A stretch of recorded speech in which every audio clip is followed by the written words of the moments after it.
Hi everybody, today's video is going to be for those who are consciously working on the energetics of money. And the reason why this came to me as a topic, well, one, I was meditating on it this morning, but the other reason is that I do feel like this is becoming a really big theme in a lot of the people that I'm working with, as well as friends and family. And I think that understanding money as a means of receptivity and connection and innate value is such an important reflection and anchored truth. And what I mean by that is that came out a little bit more poetic than I anticipated it, but essentially like understanding that receiving money, receiving anything of value, abundance, receptivity in general comes from being so grounded and embodied in the sense that you are, as you are, valuable. And you don't need to be in a position of trying to prove yourself or needing to abandon yourself in order to receive. And that's like the biggest message. And anyway, let's pull some cards on that for you. But I think that this message is mostly about understanding that you are already valuable in your essence. And the more that you can ground into that energy of who you are, who you know yourself to be, and continuously uncovering that, going into the discomfort of that, rebuilding your sense of resilience when it comes to coming back to yourself, the greater amount of trust that you have in yourself creates that understanding of innate value. And also, the more that you say no to the things that aren't able to value you as you are, the more valuable your energy becomes to those that can receive it. Okay, these are flying everywhere. Yeah, see, Nine of Cups, very much the energy of knowing your worth, knowing what you bring to the table.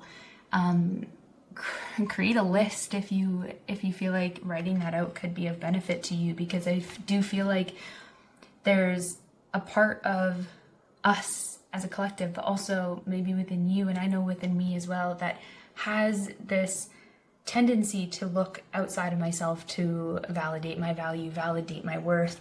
And I forget that the gifts that have been instilled in me are the ones that are going to be the most embraced when I can fully embrace them, when I don't need other people to tell me that they're good enough or that they're meaningful enough to be worthy of something. Then we have the Hermit, so making sure that we are creating that space and that time to give ourselves that attention, to pour into ourselves, connect to ourselves, set boundaries for ourselves, because the energy around this is understanding that people that chase the validation of their value and constantly seek the awareness of other people to see them are the ones that are going to constantly be unaware of how their energy, when embodied, when loved, when unconditionally lived, brings the most amount of peace to ourselves, but then becomes the gift that we allow ourselves to give other people. But the trick is that, not even a trick, it's not really a trick, but the flow of energy is that when we can give from a place of unconditionality, then we can also open up to receive. But how can we expect other people to receive those parts of ourselves when we don't even see them as good enough or worthy enough, or like we're not even receiving them for ourselves? We don't see them, right? We're still looking for the next best way to be validated in that, whether through relationship, whether through work, whatever that may look like. Because money isn't something that is separate from us, right? And I mean that in the sense of we look at money as something that we need to be able to gain.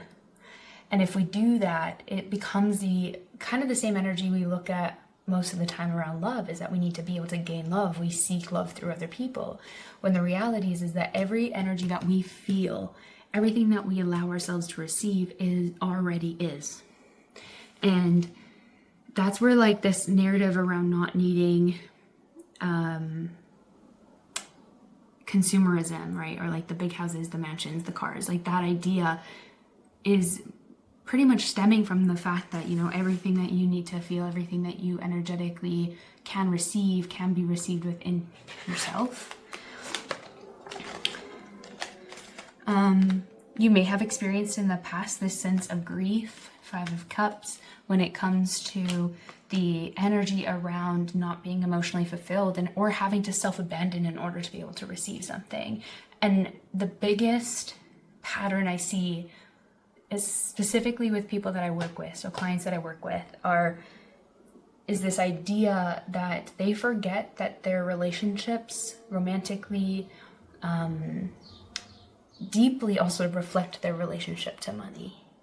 And that's why we talk about boundaries and the innate value of those, because the more that we can say no to the things that can't receive us, the more we can say yes to the things that do. And if people are receiving us, then we can create that reciprocity, that balance between ourselves and whatever the energy that we are moving through can offer.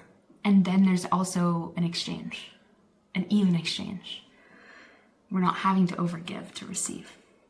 But there will be success here, bottom of the deck, 4 of Wands. So making sure that you constantly are coming back to the idea and the knowing within yourself that everything that you do comes from a place of, like, you are the creation. Your energy infuses everything that you do. And so the more that you can create a connection to yourself, to God, source, universe, and the more that you can pour from that place of like guiding yourself through the motions of the things that feel good, that feel fulfilling, that know that you know you are embracing with the purpose of being able to love and provide other people with that same value and that energy, the more that you are going to connect to the value that you bring as an individual. And then with that, you can also continuously confirm to yourself that that value is constantly there, just simply by the actions that you take and the people that you surround yourself with and the things you say yes to and the things that you say no to. It's a continuous practice. But all of this to say is that money is a byproduct of that innate value, but it's about trusting that you can connect to that part of yourself that is going to be the most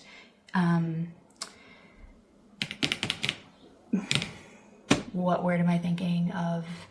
The most I don't know why I can't think of the word, but it's going to be the most rewarding, let's say. Also too, like, times are changing, right? And so making sure that you're in a position where you're creating from a sense of embodiment and not from lack, and being able to set this foundation of who you know yourself to be so that you can create from that space is going to be a really big thing.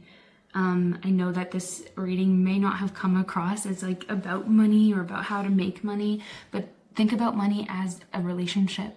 Think about it as your partner. How are you nurturing it? How are you showing up for it? And how are you allowing yourself to receive it without having to overgive or overanalyze it?